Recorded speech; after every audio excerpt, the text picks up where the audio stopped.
ओम श्री परमात्मने नमः। वक्रतुंड महाकाय सूर्यकोटि समप्रभ निर्विघ्नं कुरु मे देव सर्वकार्येषु सर्वदा। गुरुर्ब्रह्मा गुरुर्विष्णु गुरुर्देवो महेश्वरा। गुरुर्साक्षात् परब्रह्म तस्मै श्री गुरुवे नमः। नारायण नमस्कृत्यं नरं चैव नरोत्तमं देवीं सरस्वतीं व्यासं ततो जयमुदीरये। गीता शास्त्रमिदं पुण्यं यः पठेत् प्रयतः पुमान् विष्णोः पदमवाप्नोति भयशोकादिवर्जितः। ओम नमो भगवते वासुदेवाय। सभी को ओम नमो नारायण। श्रीमद् भगवद गीता की ज्ञान चर्चा करते हुए हम 18वें अध्याय की चर्चा कर रहे हैं, जहां अर्जुन ने भगवान श्री कृष्ण के समक्ष सांख्य योग तथा कर्म योग त्याग के बारे में पृथक पृथक जानने की जिज्ञासा व्यक्त की और भगवान उन्हीं का उत्तर देते हुए अर्जुन को कहते हैं, शास्त्रों में कहे हुए तामस, राजस और सात्विक, इन 3 प्रकार के त्यागों में सात्विक त्याग ही वास्तविक त्याग है और वही कर्तव्य है। अब भगवान आगे 3 श्लोकों में क्रम से 3 प्रकार के त्यागों के लक्षण बताते हैं। 7वें श्लोक में भगवान श्री कृष्ण कहते हैं, नियतस्य तु संन्यासः कर्मणो नोपपद्यते मोहात् तस्य परित्यागस्तामसः परिकीर्तितः। निषिद्ध और काम्य कर्मों का तो स्वरूप से त्याग करना उचित ही है, परंतु नियत कर्म का स्वरूप से त्याग उचित नहीं। इसीलिए मोह के कारण उसका त्याग कर देना तामस त्याग कहा गया है। यहाँ नियतस्य विशेषण के साथ कर्मणः पद का प्रयोग हुआ है।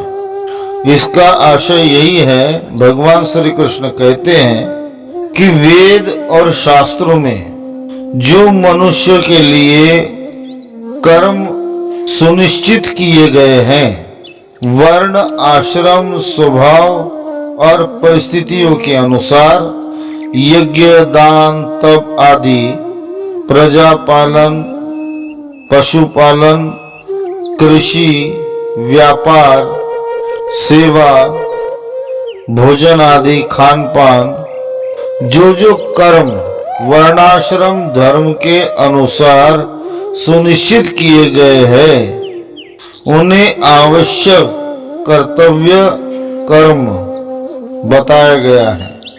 इन्हीं सब कर्मों को नियतस्य कर्मणः पद के द्वारा भगवान श्री कृष्ण लक्षित कर रहे हैं। यहाँ तात्पर्य यही है कि इस प्रकार के जो कर्तव्य कर्म हैं, जो शास्त्रों में सुनिश्चित किए गए हैं मनुष्यों के लिए, उन कर्मों का स्वरूप से त्याग करने वाला मनुष्य अपने कर्तव्य कर्मों को ना करने वाला तथा वेदवाणी और शास्त्रवाणी की आज्ञा का पालन ना करने वाला सदैव पाप का ही भागी होता है।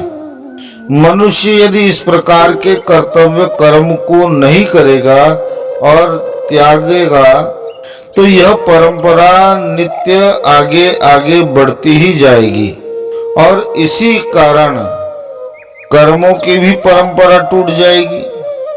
इसलिए नियत कर्मों का त्याग उचित नहीं है। भगवान इस प्रकार के नियत कर्मों के त्याग को तामस त्याग कहते हैं। कई लोग इस प्रकार के कर्तव्य कर्मों को, नियत कर्मों को त्यागना ही मुक्ति का मूल समझते हैं और मुक्ति का हेतु समझकर ही इन सब नियत कर्मों का त्याग करते हैं। वह त्याग अज्ञान जनित तथा मोह रूप होता है। इसीलिए इस प्रकार के त्याग को तामस त्याग कहा गया है।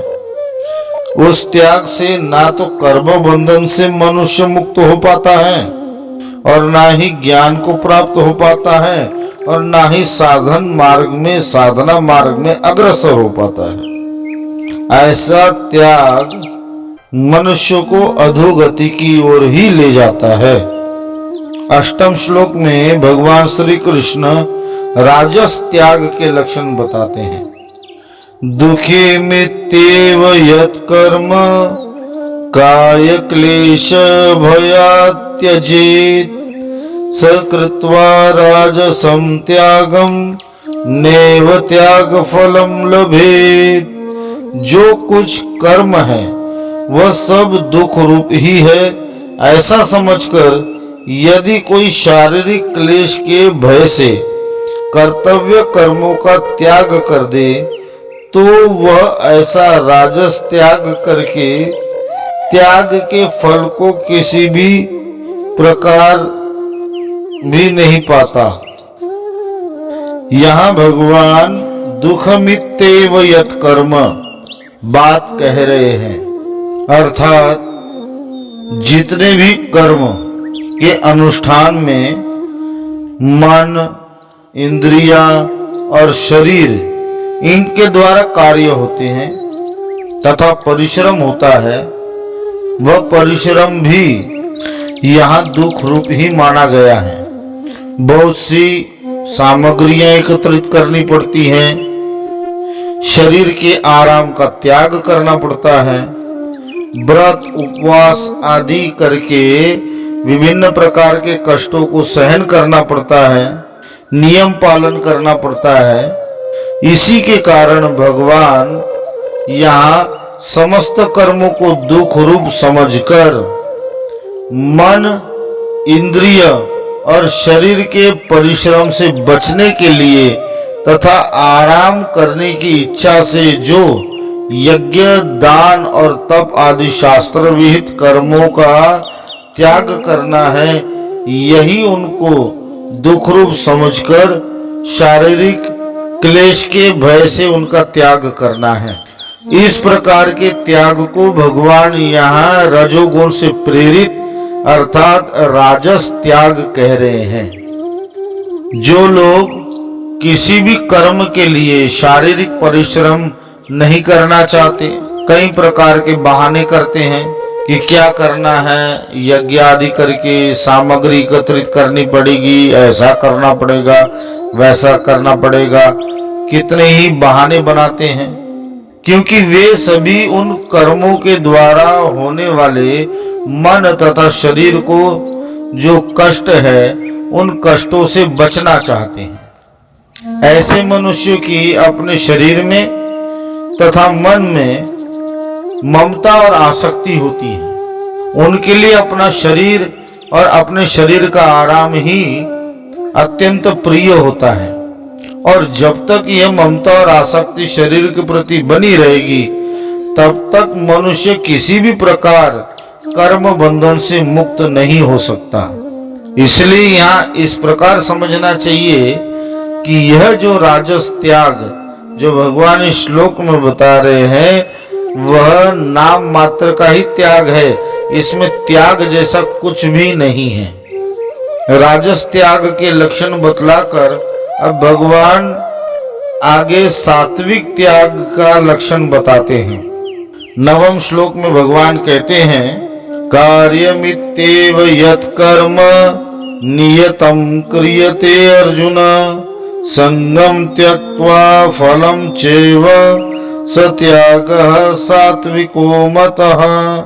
हे अर्जुन, जो शास्त्र विहित कर्म करना कर्तव्य है, इसी भाव से आसक्ति और फल का त्याग करके किया जाता है, वही सात्विक त्याग माना गया है। इस श्लोक में भगवान श्री कृष्ण अर्जुन को कह रहे हैं कि हे अर्जुन, मनुष्य को नियत कर्म अवश्य करनी चाहिए। यदि वह नियत कर्म नहीं करता है तो ऐसा समझना चाहिए कि वह मेरी आज्ञा का ही उल्लंघन कर रहा है। और जो भी नियत कर्म मनुष्य करे वे सभी कर्म निष्काम भाव से किए जाना चाहिए।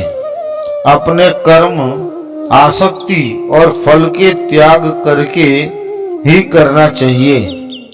भगवान यहाँ कह रहे हैं कि मेरे मतानुसार सच्चा त्याग वही है कि कर्मों के वास्तविक स्वरूप का त्याग ना करके केवल उन कर्मों के फलिच्छा का त्याग करना, उसे ही सात्विक त्याग कहा गया है।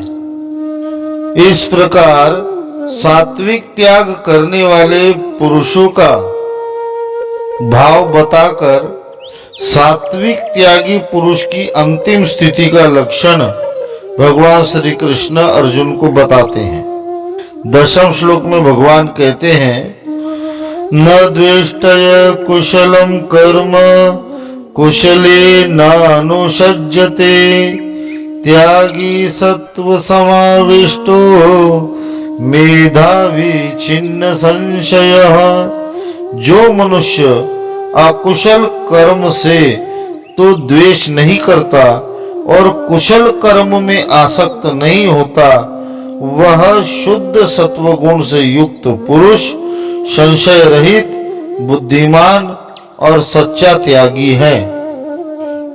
यहाँ अकुशलम विशेषण के साथ कर्म पद का भगवान यहाँ प्रयोग करते हैं।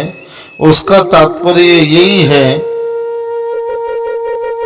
कि जो भी कर्म शास्त्रों के द्वारा निषेध किए गए हैं, जिन्हें काम्य कर्म कहा गया है, जो मनुष्य को नरक में गिराने वाले कर्म हैं तथा विभिन्न योनियों में कर्म फल को भोगने के लिए भेजने वाले जो कर्म हैं, भगवान कहते हैं कि जो सात्विक त्यागी होता है उन कर्मों से भी द्वेष नहीं करता, घृणा नहीं करता।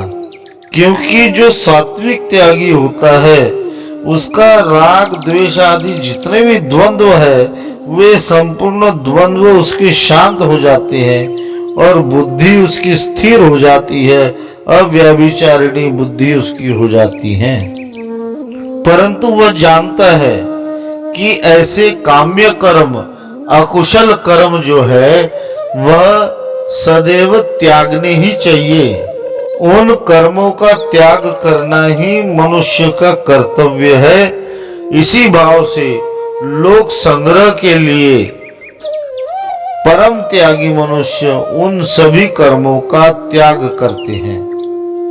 तथा भगवान यहाँ कुशले पद का भी प्रयोग कर रहे हैं। उनका तात्पर्य उन सभी शास्त्र विहित नित्य नैमित्तिक यज्ञ, दान और तप आदि शुभ कर्मों और अपने अपने वर्णाश्रम अनुकूल समस्त कर्तव्य कर्मों का ही वाचक है। निष्काम भाव से किए गए उपर्युक्त कर्म मनुष्य के संचित पापों का समूल नाश कर देते हैं और कर्म बंधन से भी छुड़ा देते हैं। इसलिए उन कर्मों को, शास्त्र विहित कर्मों को कुशल कर्म कहा गया है।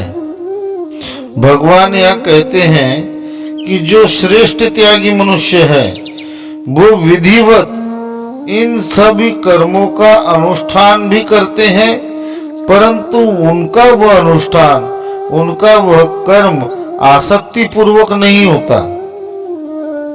ऐसे कुशल कर्म भी वे केवल और केवल लोक संग्रह के लिए ही करते हैं।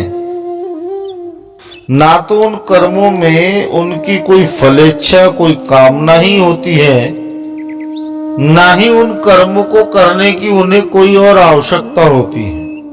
परंतु वह सब कर्म मनुष्यों को करने के लिए शास्त्र आज्ञा देता है। उन कर्मों को करना मनुष्य का परम कर्तव्य है। परम त्यागी मनुष्य ऐसे कर्मों का अनुष्ठान ममता, आसक्ति और फल की कामना को त्याग करके ही करते हैं। भगवान यहाँ यह भी कह रहे हैं कि इस प्रकार का जो सच्चा त्यागी होता है वह त्यागी संशय रहित बुद्धिमान होता है। इस प्रकार का कर्म योग रूप सात्विक त्याग ही कर्मों के बंधन से मनुष्य को छुड़ा देता है और परम पद प्राप्त कराने का परम साधन ऐसा सात्विक त्याग बन जाता है। इसीलिए इन सात्विक त्याग को अंगीकार करने वाले मनुष्य को, जिनके करने से अपना सदैव ही कल्याण निहित है, ऐसे मनुष्य को भगवान श्री कृष्ण यहाँ बुद्धिमान और सच्चा त्यागी बताते हैं। 11वें श्लोक में भगवान श्री कृष्ण कहते हैं, नहीं देह भृताम शक्यम त्यक्तुम कर्माण्यशेषतः यस्तु कर्म फला त्यागी सत्यागीत्यभिधीयते। क्योंकि शरीरधारी किसी भी मनुष्य के द्वारा संपूर्णता से सब कर्मों का त्याग किया जाना शक्य नहीं है, इसलिए जो कर्म फल का त्यागी है वही त्यागी है यह कहा जा सकता है।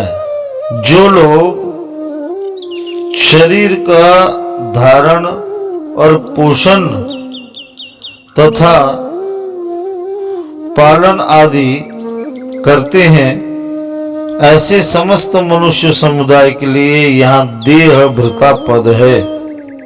यहाँ भगवान कहते हैं कि जितने भी शरीरधारी है, चाहे वह मनुष्य हो अथवा कोई पशु, बिना कर्म के कोई रह नहीं सकता। शरीर निर्वाह के लिए कुछ न कुछ कर्म तो करते ही रहेंगे और कुछ ना करेंगे तो कम से कम श्वास और प्रश्वास तो चलती रहेगी। यहाँ आशय भगवान का यही है कि जितने भी देहधारी मनुष्य है वह बिना कर्म के कभी रह ही नहीं सकते। भगवान यहाँ अर्जुन को यही बात कह रहे हैं कि जब तक मनुष्य का शरीर है, जब तक जीवन है, तब तक मनुष्य अपने शरीर के लालन पालन के लिए कुछ न कुछ तो करेगा।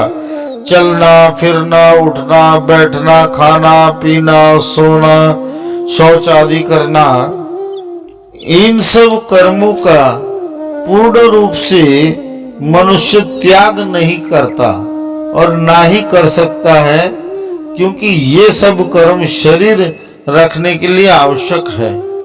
साथ ही भगवान यहाँ कर्म फल त्यागी पद का भी प्रयोग कर रहे हैं। भगवान कहते हैं कि जो मनुष्य निषिद्ध कर्मों का, अर्थात जिन कर्मों को करने की शास्त्र में मनाही की गई है, ऐसे निषिद्ध और काम्य कर्मों का परित्याग करके जो अपने वर्णाश्रम धर्म के अनुसार यज्ञ आदि कर्म करते हैं और जिनकी उन कर्तव्य कर्मों में तनिक भी स्पृहा नहीं होती, उन कर्मों के फल में ममता, आसक्ति और कामना का सर्वथा त्याग कर देते हैं, वही भगवान कहते हैं ऐसे मनुष्य ही मेरे प्रिय तथा सच्चे त्यागी है, ऐसा मानना चाहिए। 12वें श्लोक में भगवान कर्म फल के त्याग से मनुष्य किस प्रकार त्यागी और कर्म बंधन से रहित हो जाता है यह बात बताते हैं। भगवान श्री कृष्ण कहते हैं, अनिष्टम इष्टम मिश्रम च त्रिविधं कर्मणः फलं भवत्यत्यागिनां प्रेत्यनः तु सन्यासीनां क्वचित्। कर्म फल का त्याग न करने वाले मनुष्य के कर्मों का तो अच्छा, बुरा और मिला हुआ ऐसे 3 प्रकार के फल मरने के बाद अवश्य होता है, किंतु कर्म फल का त्याग कर देने वाले मनुष्य के कर्मों का फल किसी काल में भी नहीं होता। भगवान यहाँ अत्यागी नाम अर्थात जिन्होंने कर्म फल का त्याग नहीं किया, आसक्ति और कामना का त्याग नहीं किया, ऐसे फल की कामना रखने वाले, कर्म करने वाले जो मनुष्य हैं, उन्हें ही अत्यागी नाम पद के द्वारा भगवान कह रहे हैं। भगवान कहते हैं कि इस प्रकार के जो मनुष्य हैं, उनके कर्मों का फल तो उनके मृत्यु के पश्चात ही उन्हें प्राप्त होता है और उनके कर्म फल के अनुसार ही उन्हें नीच योनियों में अथवा मनुष्य आदि योनियों में अथवा नरक आदि की प्राप्ति होती है अथवा अन्य किसी प्रकार के दुखों की प्राप्ति, शारीरिक अथवा मानसिक कष्ट, उसे ही यहाँ बुरा फल कहा गया है। सकाम भाव से कर्म करने वाले मनुष्य को कभी अपनी इच्छा अनुसार इष्ट भोगों की प्राप्ति होती है, तो कभी अनिष्ट भोग यानी दुख और कष्टों की प्राप्ति होती है। यही मिश्रित फल है। भगवान कहते हैं कि ऐसे मनुष्य के जो 3 प्रकार के ये फल है, वह मृत्यु के उपरांत ही प्राप्त होते हैं। शरीर भले ही नष्ट हो जाता है, परंतु जब तक कर्मों के फल का संचय रहता है, तब तक उन कर्मों के फल को भोगे बिना कर्म नष्ट नहीं होते। ऐसे मनुष्य निरंतर संसार चक्र में घूमते ही रहते हैं। इस श्लोक में प्रत्यय शब्द, प्रत्यय पद के प्रयोग से भगवान यह बात बता रहे हैं कि देह अभिमान तथा ममता और आसक्ति के द्वारा किए गए कर्म फल अनेक योनियों में भोगने पड़ते हैं। इसी बात को समझाने के लिए भगवान प्रत्यय पद का प्रयोग कर रहे हैं। इसलिए भगवान कह रहे हैं कि कर्म फल का त्याग न करने वाले मनुष्यों से कर्म फल त्याग करने वाले पुरुष अत्यंत श्रेष्ठ होते हैं, विलक्षण होते हैं। ऐसे कर्म योगियों को ही भगवान यहाँ सन्यासी नाम पद के द्वारा संबोधित कर रहे हैं। ओम नमो भगवते वासुदेवाय। हरि ओम तत्सत, हरि ओम तत्सत, हरि ओम तत्सत।